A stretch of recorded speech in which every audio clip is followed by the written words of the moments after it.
Hello everyone, Jai Shri Sham and welcome back to Management Hustles with another important topic of B2B marketing that is about supply chain management. Basically हमने supply chain management हमारे retail management और we can say sales and distribution management का भी बहुत important topic है जो हम study कर रहे हैं BBA and MPA.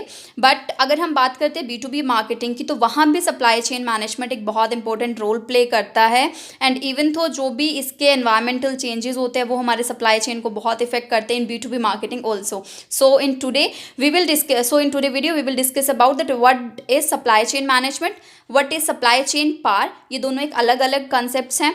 वो कौन कौन से एनवायरमेंटल चेंजेस हैं जो इफेक्ट करते हैं सप्लाई चेन पावर को and what is the role of supply chain management in B2B marketing strategies. Okay, so let's start with the introduction of supply chain management. तो हम क्या कह सकते हैं कि सप्लाई चेन मैनेजमेंट क्या है? एक ऐसी प्रोसेस है जो रिसीव करती है different types of inputs from suppliers और उनको ट्रांसफर करती है इनपुट्स इनटू गुड्स और वो कहाँ पे ट्रांसफ़र करती है? फाइनल कस्टमर्स को. बेसिकली क्या है, सप्लाई चेन ऐसी एक प्रोसेस है जहाँ पे कोई भी जो कंपनी है वो रॉ मटेरियल इनपुट करके उसको ट्रांसफॉर्म करके फिनिश गुड्स में कन्वर्ट करती है और फिर कहाँ तक पहुँचाती है? कस्टमर्स तक पहुँचाती है. तो मतलब इसका क्या हुआ, प्रोक्योरमेंट किसने की? मैन्युफैक्चरिंग यूनिट ने, और उसको यूज़ किसने कर लिया? कस्टमर ने. तो जहाँ से जो हमारी प्रोडक्शन यूनिट है या फिर रॉ मटेरियल है, जहाँ से रॉ मटेरियल तक फिनिश गुड बनने से और कस्टमर के उसको यूटिलाइज करने तक की जो प्रोसेस है that is known as supply chain management. अगर हम सप्लाई चेन मैनेजमेंट को दूसरी लैंग्वेज में कन्वर्ट करके डेफिनेशन बनाते हैं that this is the active management of supply chain activities to minimise customer value and achieve a sustainable competitive advantage. Okay, अब हम इस डायग्राम में देख सकते हैं कि हाँ भाई जो एक पूरी सप्लाई चेन मैनेजमेंट है वो 3 टाइप्स ऑफ एक्टिविटीज से होकर गुजरती है. First one is procurement, second one is operation management and third one is customer. तो अब प्रोक्योरमेंट कहाँ होती है? जो भी मैन्युफैक्चरिंग यूनिट है पहले वो ये देखती है कि हाँ भी उसे रॉ मटेरियल प्रोकर कहाँ से करना है. अब फॉर एग्जांपल कोई इंडिया की यूनिट है, वो फॉरेन से अपना रॉ मटेरियल इनपुट करना चाह रही है, तो उसने अपनी कोई भी कंपनी या फिर ब्रांड नेम क्या किया? सिलेक्ट कर लिया कि मुझे जो मेरी कंपनी की मैन्युफैक्चरिंग यूनिट के लिए जो मुझे प्रोक्योरमेंट करनी है रॉ मटेरियल की वो मैं इस कंट्री से और इस कंपनी से करने वाला हूँ. अब उसने जब रॉ मटेरियल डिसाइड कर लिया तो थ्रू लॉजिस्टिक्स वो क्या करेगा? अपनी मैन्युफैक्चरिंग यूनिट में या फिर अपने गोडाउंस में क्या मंगवाएगा? उस रॉ मटेरियल को मंगवाएगा और वो रॉ मटेरियल मंगवाएगा उसे क्या हम बोलेंगे? इंबाउंड लॉजिस्टिक्स. ओके, एंड देन जो भी मटेरियल आया उसने डायरेक्ट कंपनी में ना रखवा कर कहाँ पे रखवा लिया? अपने वेयर हाउस में उस सारे रॉ मटेरियल को रखवा लिया. अब जितनी भी उसकी मैन्युफैक्चरिंग यूनिट में उस पर्टिकुलर रॉ मटेरियल की रिक्वायरमेंट है वो अपनी मैन्युफैक्चरिंग यूनिट में उसे मंगवा लेता है. ओके, अब नेक्स्ट क्या हो रहा है? जहाँ पे उसने मैन्युफैक्चरिंग यूनिट में वो मंगवाया, अब उसने रॉ मटेरियल को प्रोसेस करके कन्वर्ट करके कहाँ किया? अपने फिनिश गुड में अपने ट्रांसफॉर्म कर लिया. अब यहाँ पे तो उसने किया था इनबाउंड लॉजिस्टिक्स का, क्योंकि मैन्युफैक्चरिंग यूनिट को खुद तक वो प्रोडक्ट रॉ मटेरियल लेके आना था. अब वो क्या कर रहा है? उसका प्रोडक्ट तैयार हो चुका है, अब उसे कस्टमर तक वो प्रोडक्ट पहुँचाना है. तो अब वो आउटबाउंड लॉजिस्टिक्स का यूज़ करेगा. ओके, अपने ट्रांसपोर्ट का यूज़ करेगा, अपनी वेयर हाउसिंग का यूज़ करेगा. ओके, तो अब उसने क्या किया? यहाँ पे उसने वेयर हाउस में रॉ मटेरियल रखा, फिर उसने फाइनल प्रोडक्ट बनाए, अब फिर उसने फाइनल प्रोडक्ट्स क्या की? अपने वेयर हाउस में रखवा दिए. और जितनी जितनी उसको आउटबाउंड लॉजिस्टिक्स के तौर पे मतलब आउटबाउंड करके कस्टमर तक जितनी भी वैल्यू ऑफ यूनिट्स पहुँचानी है, क्वान्टिटी पहुँचानी है, वो अपनी आउटबाउंड लॉजिस्टिक्स का यूज़ करके क्या करेगा? कस्टमर तक वो प्रोडक्ट एंड सर्विसेज प्रोवाइड कर देगा. So this was about the process of और वी कैन से जो भी एक्टिविटीज परफॉर्म होती है in supply chain management. Okay, अब अगर हम बात करते हैं सप्लाई चेन के फ्लोज के बारे में, हम बात करते हैं ना कि यहाँ पे पहले सप्लायर्स के पास था, फिर मैन्युफैक्चरर्स के पास था, फिर डीलर्स के पास था, कस्टमर्स के पास था, या बीच में एजेंट्स आ जाते हैं, एजेंसीज आ जाती हैं, है ना. अब ये सब चीज़ें हैं जो ये कहलाते हैं हमारे फ्लोज कि कौन सा फ्लो कोई भी कंपनी क्या कर रही है? यूज़ कर रही है to reach out their customers for their product and services. अगर हम फिजिकल फ्लो की बात करते हैं तो फिजिकल फ्लो में क्या है? जो हमारा सप्लायर है वो अपने ट्रांसपोर्टर या फिर वेयर हाउसेज का यूज़ करके कहाँ तक पहुँच रहा है? मैन्युफैक्चरर्स तक पहुँच रहा है. फिर वही जो सेम मैन्युफैक्चरर्स हैं वो अपने ट्रांसपोर्ट और वेयर हाउसेज का यूज़ करके डीलर तक पहुँच रहे हैं, और वहीं डीलर अपने ट्रांसपोर्टर्स का यूज़ करके कहाँ तक पहुँच रहे हैं? कस्टमर्स तक पहुँच रहे हैं. ये है हमारा फिजिकल फ्लो. अब अगर हम बात करते हैं सिर्फ टाइटल फ्लो का, यहाँ पे कोई भी मीडियोकर नहीं है, डायरेक्ट क्या हो रहा है? इंटरेक्शन हो रहा है. अब किसका? अब यहाँ पे टाइटल फ्लो क्या हुआ?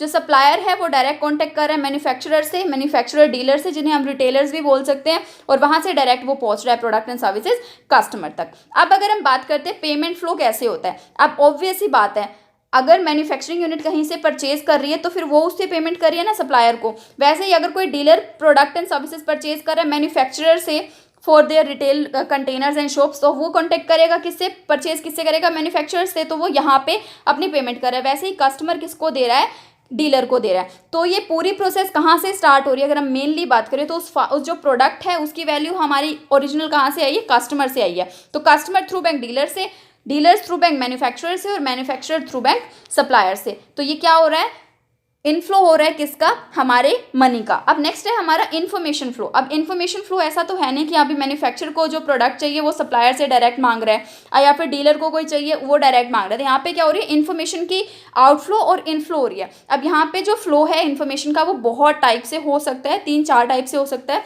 सो let us see. For example supplier के पास कोई इन्फॉर्मेशन है कि हाँ भाई हमें ऐसे, हमारे पास ये प्रोडक्ट्स हैं, सॉरी ये रॉ मटेरियल है, तो हम इससे ऐसा प्रोडक्ट एक मैन्युफैक्चर कर सकते हैं। उसके पास कोई भी इन्फॉर्मेशन हुई तो वो मैन्युफैक्चर से कॉन्टैक्ट करेगा कि भाई do you want these kinds of product and services और not for your manufacturing unit. अब मैन्युफैक्चरर्स के पास अगर कोई इन्फॉर्मेशन है तो वो डीलर के साथ शेयर करेगा, और अगर डीलर के पास कोई शेयर है, फॉर एग्जांपल मार्केट में new product and services I है, तो फिर वो उसके बारे में, उसके फीचर्स के बारे में कस्टमर से कर रहा है। तो वो इन्फॉर्मेशन क्या हो रही है, एक राइट साइड में क्या हो रही है, इन्फॉर्मेशन ट्रांसफर हो रही है। बट अगर हम दूसरे तरीके से देख रहे हैं, फॉर एग्जाम्पल जो हमारे सप्लायर्स है, सप्लायर्स ने तो मैन्युफैक्चरर्स को बता दिया, अब मैन्युफैक्चरर्स डायरेक्ट क्या कर रहे हैं, कस्टमर्स तक उस इन्फॉर्मेशन को ट्रांसफर कर रहे हैं। अब एक जो सीक्वेंस में हम बोल सकते हैं, तो थर्ड फ्लो क्या हुआ, सप्लायर अपने वेयर हाउस से, ट्रांसपोर्टर से कहाँ तक पहुंच रहे हैं, अपने मैन्युफैक्चरर्स तक पहुंच रहे हैं। मैन्युफैक्चरर्स थ्रू ट्रांसपोर्टर और वेयर हाउस कहाँ पे पहुंच रहे हैं, डीलर्स के पास पहुंच रहे हैं, और डीलर्स थ्रू ट्रांसपोर्टर और बैंक कहाँ पहुंच रहे हैं, अपने कस्टमर्स के पास पहुंच रहे हैं। वैसे ही ज़रूरी नहीं है कि जो इन्फॉर्मेशन है वो through supplier, through manufacturer, through dealers ही एक दूसरे के पास पहुंचे या फिर कस्टमर तक पहुंचे। अगर कस्टमर के पास कोई इन्फॉर्मेशन है कि करंट में ऐसे ऐसे प्रोडक्ट है, हमें ये रिक्वायरमेंट है पर्टिकुलर प्रोडक्ट और सर्विसेज की, ये हमारी सेटिस्फेक्शन लेवल है, ये हमें फीचर्स ऐड ऑन चाहिए प्रोडक्ट में, तो कस्टमर क्या करेगा, डीलर को बताएगा जहाँ से वो डेली रूटीन में अपने प्रोडक्ट और सर्विसेज परचेज कर रहा है। डीलर अपने मैन्युफैक्चरर यूनिट का या फिर ट्रांसपोर्टर्स का यूज़ करके मैन्युफैक्चरिंग यूनिट को बताएगा, और through warehouses, transporters, manufacturer किसको बताएगा, सप्लाई को, कि हमें इस टाइप के रॉ मटेरियल चाहिए, ये हमें फीचर्स चाहिए, क्योंकि हमें मैन्युफैक्चरिंग यूनिट में हमारे इस काइंड ऑफ प्रोडक्ट को क्या करना है, प्रोडक्शन करना है। ओके, अब अगर हम नेक्स्ट की बात करते हैं, तो अब तक हमने क्या पढ़ा, फिजिकल फ्लो पढ़ा, टाइटल फ्लो पढ़ा, पेमेंट फ्लो पढ़ा और इन्फॉर्मेशन फ्लो पढ़ा। अब अगर हम बात करते हैं प्रमोशनल फ्लो की, तो प्रमोशन कैसे करते हैं डिफरेंट टाइप्स ऑफ कंपनीज। अब सप्लायर्स अपनी एडवर्टीजमेंट एजेंसी का यूज करके अपने प्रोडक्ट को प्रमोट करें मैन्युफैक्चरिंग यूनिट तक। मैन्युफैक्चरिंग यूनिट अब क्या कर रही है, अपनी एडवर्टीजमेंट एजेंसी का यूज करके कहाँ तक पहुंच रही है, डीलर्स तक पहुंच रही है, और डीलर्स वो उसे कहाँ तक पहुंचा रहे हैं, कस्टमर्स तक पहुंचा रहे हैं। बट अगर हम दूसरी लैंग्वेज में बात करते हैं, तो सप्लायर्स एडवर्टीजमेंट एजेंसी का यूज करके कहाँ पहुंच सकते हैं, डायरेक्ट कस्टमर्स तक भी पहुंच सकते हैं थ्रू। अब क्या हुआ, सप्लायर्स पहुंचे एडवर्टीजमेंट एजेंसी तक, और एडवर्टीजमेंट एजेंसी डायरेक्ट कहाँ कॉन्टैक्ट, मतलब कहाँ तक इन्फॉर्मेशन प्रोवाइड करवा रही है अपने कस्टमर्स तक। तो ये क्या है, सप्लाई चेन मैनेजमेंट के कुछ फ्लोज हैं, 5 types of flows, physical flow, title flow, payment flow, information flow and promotional flow. Okay, अब अगर हम नेक्स्ट हमने अब तक पढ़ा कि सप्लाई चेन मैनेजमेंट क्या होती है। अब हम पढ़ेंगे एक छोटा सा concept, that what is supply chain power. अब सप्लाई चेन पावर क्या होती है, ये किसी भी फर्म की, किसी भी कंपनी की एबिलिटी होती है कि कैसे जो उसकी सप्लाई चेन मैनेजमेंट है ना, दूसरे फर्म्स के डिसीजन को इन्फ्लुएंस कर रही है, that is known as supply chain power. तो वहाँ पे भी यही सब चीज़ें हमारी इंक्लूड होंगी, क्या कि कैसे उन्होंने कौन सी प्रोक्योरमेंट एक्टिविटी यूज़ की है अपने मतलब कस्टमर तक रीच आउट करने के लिए, कौन सी उन्होंने क्या किया, ऑपरेशन मैनेजमेंट यूज़ की, और कैसे वो कस्टमर तक रीच आउट कर रहे हैं। जो उनकी एबिलिटी है टू रीच आउट कस्टमर्स, जो उनकी सप्लाई चेन मैनेजमेंट है, वो कैसे अदर फर्म्स को, अदर कंपनीज को इफेक्ट कर रही है, that is supply chain power of any firm और कंपनी। अब नेक्स्ट हम बोल सकते हैं for one of the most important today important topic for today, that is about what are the environmental changes that impact supply chain management of a company। तो most important एक factor क्या हो सकता है हमारा, ऑब्वियसली इकोनॉमिक। तो अब economic जो फैक्टर्स होते हैं वो कैसे इन्फ्लुएंस करते हैं। फॉर एग्जांपल इकोनॉमिक की अगर हम बात करते हैं, पॉलिटिकल लेवल पे हो जाता है कोई चेंजेस, इकोनॉमिकल चेंजेस हो जाते हैं, सडन शॉक हो जाते हैं किसके अंदर। अब कुछ फैक्टर्स हैं इकोनॉमिक फैक्टर्स के अंदर ही जिनको हम डीप स्टडी करके जान सकते हैं कि हाँ भाई how economic factor effect supply chain management. For example demand shock हो जाता है, increase and decrease in the demand of any product और सर्विसेज। अगर ये सब चीज़ें हो रही है इकोनॉमी में, तो ये कहीं ना कहीं क्या इफेक्ट कर रही है, हमारी सप्लाई चेन मैनेजमेंट को इम्पैक्ट कर रही है। नेक्स्ट है प्राइस वॉलिडिटी, किसी भी प्रोडक्ट की अगर वैल्यू गिर रही है, ऑब्वियस सी बात है, तो उसका प्राइस भी रिड्यूस करना पड़ेगा। और अगर किसी प्रोडक्ट की वैल्यू इंक्रीज हो रही है तो वहीं उसका प्राइस भी क्या हो जाएगा, इंक्रीज हो जाएगा। तो यहाँ पे भी वॉलिटी बनती रहती है, अप एंड डाउन होते रहते हैं हमारे प्राइसिंग में। नेक्स्ट है border delays. Import export activities में अगर गवर्नमेंट के थ्रू इकोनॉमी में जो भी चेंजेस आ रहे हैं, भाई बॉर्डर पे जो हमारा माल रखा है, हमारा जो स्टॉक रखा है इंपोर्ट और एक्सपोर्ट के लिए, अगर उसके अंदर डिले हो रही है तो करेंसी फ्लक्चुएशंस आ रही है, करेंसी रेट है या फिर मतलब ओके करेंसी रेट हमारी कम हो रही है, करेंसी रेट ज़्यादा हो रही है। ओके नेक्स्ट है हमारा एनर्जी शॉर्टेज। अब फॉर एग्जांपल हमारे मैन्युफैक्चरिंग यूनिट में ड्यू टू इकोनॉमिक प्रॉब्लम जो सप्लाई है हमारी इलेक्ट्रिसिटी की वो एकदम रुक जाती है, फिर कम हो जाती है, वो भी कहीं हमारे सप्लाई चेन मैनेजमेंट को इम्पैक्ट करेगा। क्योंकि अगर हमारे प्रोडक्ट से टाइमली मैन्युफैक्चर नहीं होंगे then how can this product can reach out to their customers. Okay और फाइनल यूजर, टैरिफ और टैक्स इंटेंसिव हो गए और एक्सचेंज रेट्स हो गए, जिस पे मतलब हमारे इंपोर्ट एक्सपोर्ट एक्टिविटीज हो गई या कैसे जो भी हमारे पास रॉ मटेरियल नहीं आ रहा है, रेट्स एक्सचेंज हो चुके हैं, तो ऑब्वियस सी बात है हाई रेट्स पे हम भी जो हमारा रॉ मटेरियल दूसरी कंट्री से परचेज नहीं करेंगे। नेक्स्ट है हमारा emerging technologies. Time to time we can say in today's scenario, current scenario के अकॉर्डिंग टू बहुत सारे ऐसे टेक्नोलॉजिकल चेंजेस आ रहे हैं, न्यू टाइप्स ऑफ टेक्नोलॉजी आ रही है, टेक्नोलॉजिकल अपडेशन हो रही है, जो कहीं ना कहीं क्या कर रही है मैनेजमेंट को और ऑपरेशंस को कहीं ना कहीं लैक पॉइंट दे रही है और चेंजेस के लिए डायनामिक्स में उतरने के लिए फोर्स कर रही है। बहुत सारे हम बोल सकते हैं कि ग्राउंड ब्रेकिंग हमारी टेक्नोलॉजीज है जो क्या कर रही है, धीरे धीरे बिल्ड कर रही है न्यू सप्लाई चेन्स। अब फॉर एग्जाम्पल हमारे क्या हो गए, one of the main technology in today scenario that is about artificial intelligence.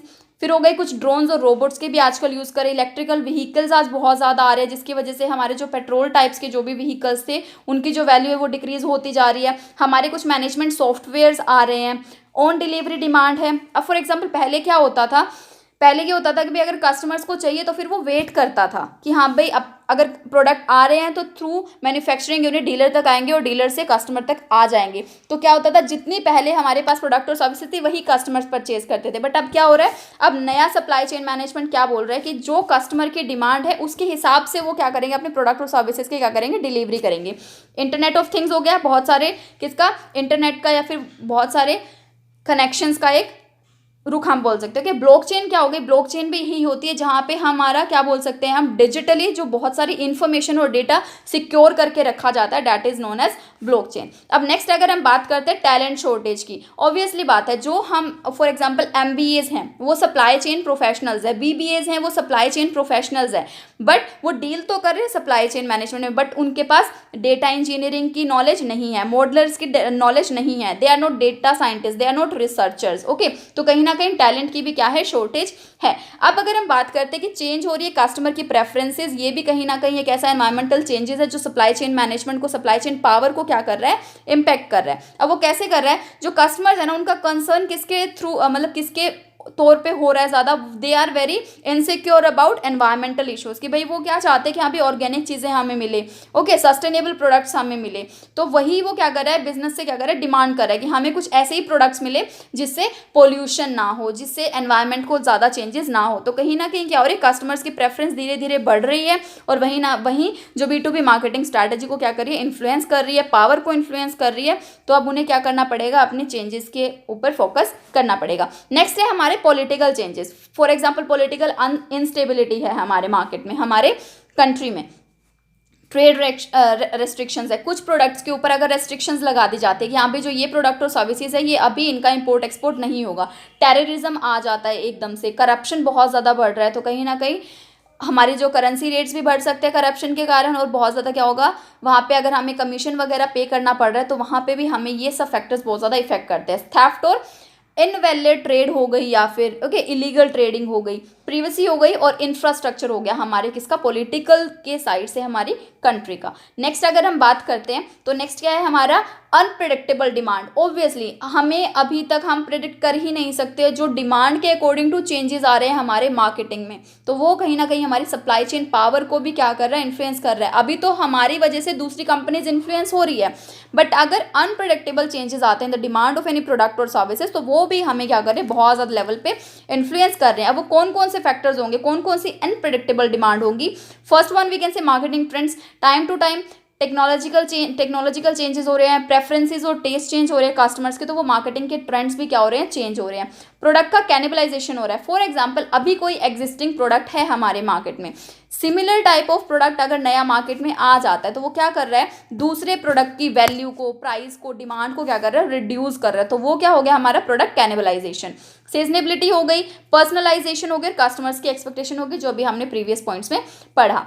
अब नेक्स्ट है हमारा फिजिकल एनवायरनमेंट। अब फिजिकल एनवायरनमेंट को हम कैसे बोल सकते हैं, फॉर एग्जांपल नेचुरल डिजास्टर्स आ रहे हैं, फ्लड हो गया, अर्थक्वेक हो गया, सुनामी हो गई, ये सब चीज़ें भी क्या कर रही है, ये इम्पैक्ट करती है। अब जो हमारे फिजिकल फ्लो है ना, ये एक हम बोल सकते हैं, क्योंकि ये वंस अपॉन अ टाइम होता है, बहुत रेयर चांसेस होते हैं इन सब चीज़ों के होने के, तो ये हमें कम इम्पैक्ट करती है। बट जब भी ये हमें इम्पैक्ट करती है ना, तो बहुत बड़े लेवल पे इम्पैक्ट करती है। फॉर एग्जांपल अर्थक्वेक आ जाता है, फिर सुनामी आ जाती है, तो वो कहीं ना कहीं हमारी पूरी यूनिट भी तहस नहस हो सकती है। ओके, अगर हम बात करते हैं एक्सट्रीमली वेदर की, फॉर एग्जांपल सी लेवल बढ़ जाता है। और अब अगर हम बात करते हैं पेंडेमिक की, तो ऑब्वियसली पेंडेमिक है, भले ही हमारे 100 ऑफ ईयर के बाद आता हो, बट जब भी ये आएगी तो वो क्या होगा, वो बहुत ज़्यादा हाई इम्पैक्ट इवेंट लेके आएगी हमारे बिजनेस यूनिट्स के लिए। तो ये ऑब्वियस है, जहाँ पे भी हमारे क्लाइमेटिक चेंजेस हैं वो मोर फ्रीक्वेंट होते जा रहे हैं, और several natural disasters, for example floods हो गई, ये सब चीज़ें भी बहुत ज़्यादा इंपैक्ट कर रही हैं।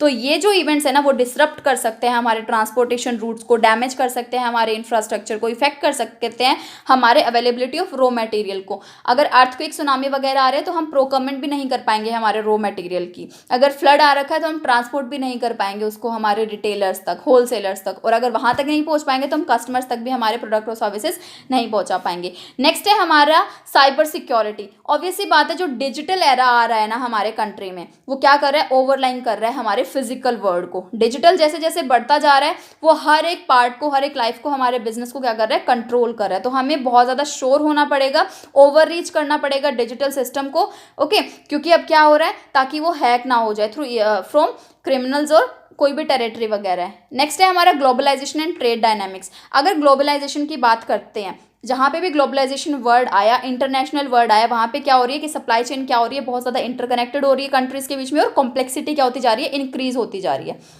कहाँ पे, क्योंकि हम किसके साथ वर्क कर रहे हैं, हम अब मल्टीपल कंट्रीज़ के साथ वर्क कर रहे हैं। तो कहीं ना कहीं जो ट्रांजैक्शंस के बीच में क्या आएगी, कॉम्प्लेक्सिटी आएगी, हर्डल्स भी बहुत सारी आएंगी, क्योंकि वहाँ पे ट्रेड पॉलिसीज़ भी चेंज होंगी, टैरिफ्स भी चेंज हो जाएंगे, हमारे जियोपॉलिटिकल टेंशंस भी आएंगी, जो कहीं ना कहीं हमारे सप्लाई चेन को डिसरप्ट कर देंगी, और हमारा जो सोर्सिंग डिसीजन है ना हमारे रॉ मटेरियल का और फिनिश गुड्स का, वो बहुत ज़्यादा लेवल पे इफेक्ट होने वाला है। नेक्स्ट है हमारा ओमनी चैनल्स। अब ओमनी चैनल्स क्या हुआ, जो हमारी हम बोलते हैं ना ई कॉमर्स, हम वहाँ पे भले ही ऑनलाइन सेलिंग कर रहे हैं, ऑफलाइन सेलिंग कर रहे हैं थ्रू रिटेलर्स, थ्रू होलसेलर्स, तो वहाँ पे क्या है, ओमनी चैनल क्या हो गया, बहुत सारे टाइप्स ऑफ चैनल जो हम कस्टमर्स तक प्रोडक्ट और सर्विसेज पहुँचाने के लिए यूज़ करें। क्योंकि करंट में क्या है, कस्टमर ही हमारे लिए क्या है, सब कुछ है, हर टाइम कस्टमर, और हर जगह भी क्या है, हमारे लिए कस्टमर्स है।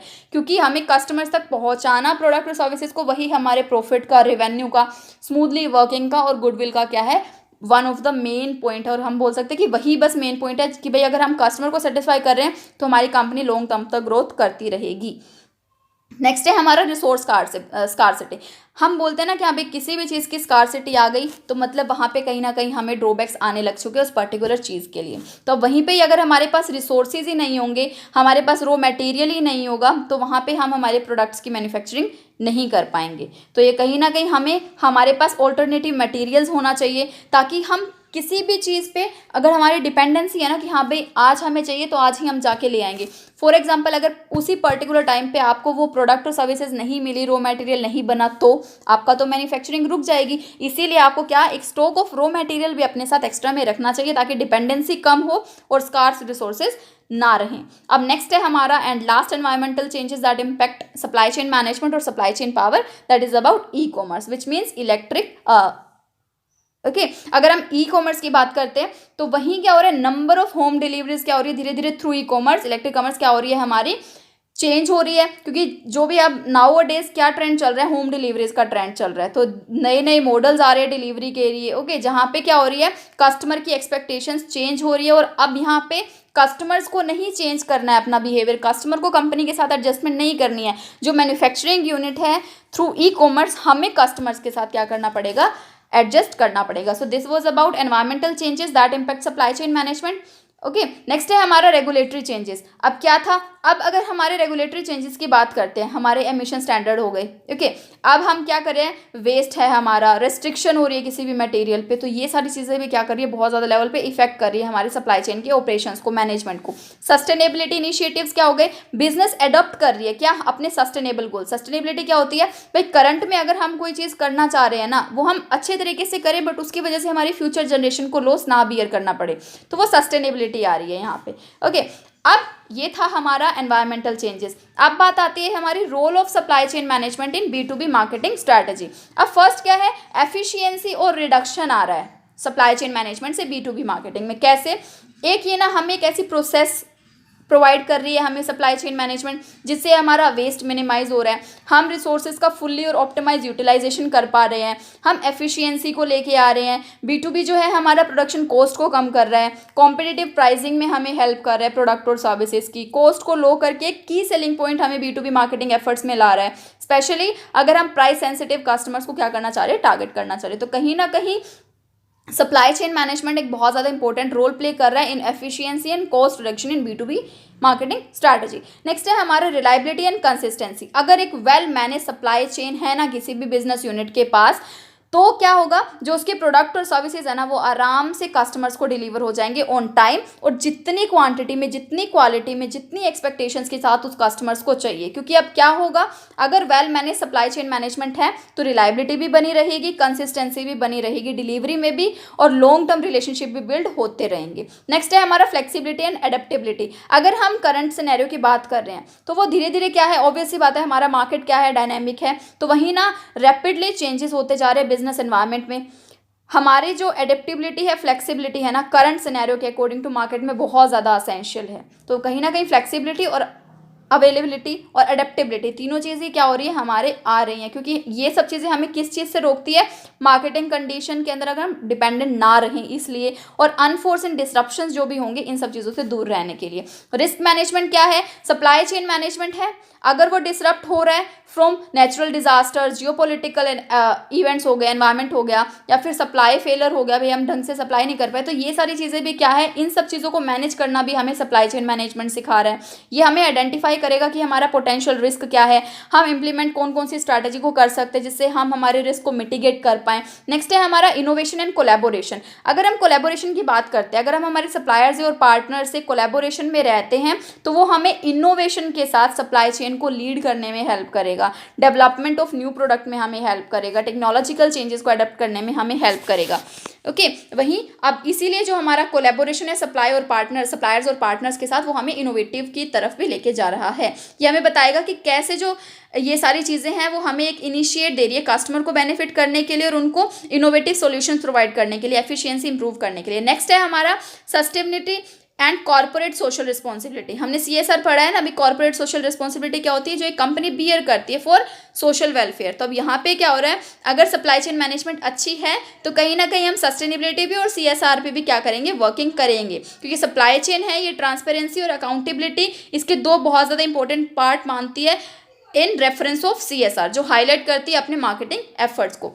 नेक्स्ट है हमारा कस्टमर एक्सपीरियंस एंड सेटिस्फैक्शन। अगर हम सप्लाई चेन मैनेजमेंट की बात करते हैं, जो सप्लाई चेन मैनेजमेंट का इम्पैक्ट है किसी भी कस्टमर के एक्सपीरियंस पे या फिर सेटिस्फैक्शन पे, वो ओवरस्टेटेड नहीं है। एक जो सीमलेस और एफिशिएंट सप्लाई चेन कंट्रीब्यूशन है ना, वो एक पॉजिटिव कस्टमर का एक्सपीरियंस के तौर पे वो इंश्योर करता है कि हाँ भाई जो हमारे कस्टमर का एक्सपीरियंस है अगर वो पॉजिटिव है तो और ज़्यादा हम कोशिश करेंगे कि कस्टमर को टाइमली डिलीवरी हो पाए, प्रोडक्ट की क्वालिटी भी हम उन्हें अच्छी प्रोवाइड करें, रिस्पॉन्सिवनेस मतलब रिस्पॉन्स आए कस्टमर्स की तरफ से, हम कस्टमर्स को रिस्पॉन्स दे अगर उन्हें हमसे कोई रिक्वायरमेंट है तो।